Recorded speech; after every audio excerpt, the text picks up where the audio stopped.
நம் கணபதியே நமக. அனைவருக்கும் அன்பு வணக்கம். என்னால் சமைக்க முடியாதுங்க. நீங்கள் பாட்டுக்கு திடீர்னு வந்து என் ஃப்ரெண்ட்ஸ் 10 பேர் நம் வீட்டுக்கு வராங்க என்று சொல்கிறீங்க என்று கேட்டாள் மதுமிதா. நீ ஒன்றும் சமைக்க வேண்டாம் மது. நம் 5 பேருக்கும் சேர்த்து 15 பேருக்கு இட்லி, வடை, சாம்பார், தக்காளி சட்னி, தேங்காய் சட்னி இந்திரா இட்லி கடையில் ஆல்ரெடி நான் ஆர்டர் செய்து விட்டேன் மது என்று சொன்னார் கணவர் மகேஷ். ஓகே ஓகே, வாடா மடி, நாம் போய் வாங்கி வரலாம் என்று காரில் ஏற போனார்கள் மகேஷ் மணி இருவரும். அண்ணா ஒரு ஹெல்ப் என்று வந்தால் பக்கத்து வீட்டு பத்மா. சொல்லுமா பத்மா என்று கேட்டார் மகேஷ். இன்று ஜூலை 3, இன்று சங்கடஹரா சதுர்த்தி.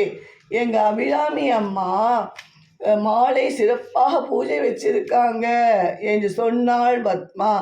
ஆமாம் ஆமாம், மது சொன்னா என்று சொன்னார் மகேஷ். கமலி மாமி பிரசாதமெல்லாம் ரெடி பண்ணிட்டாங்க அண்ணா.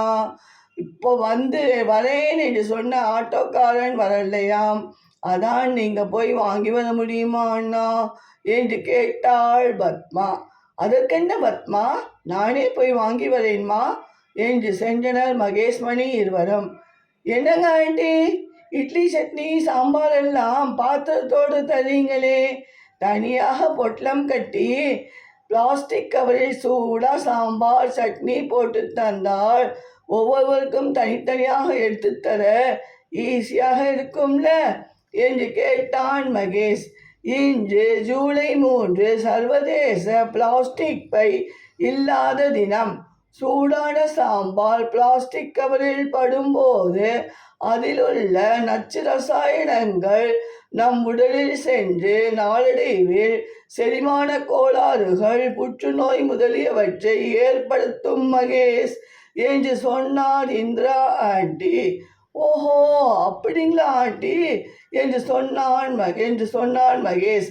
வாடா மகேஷ், நேரமாச்சு என்று கமலி மாமி வீட்டிற்கு சென்றனர் மகேஷ் மணி இருவரும்.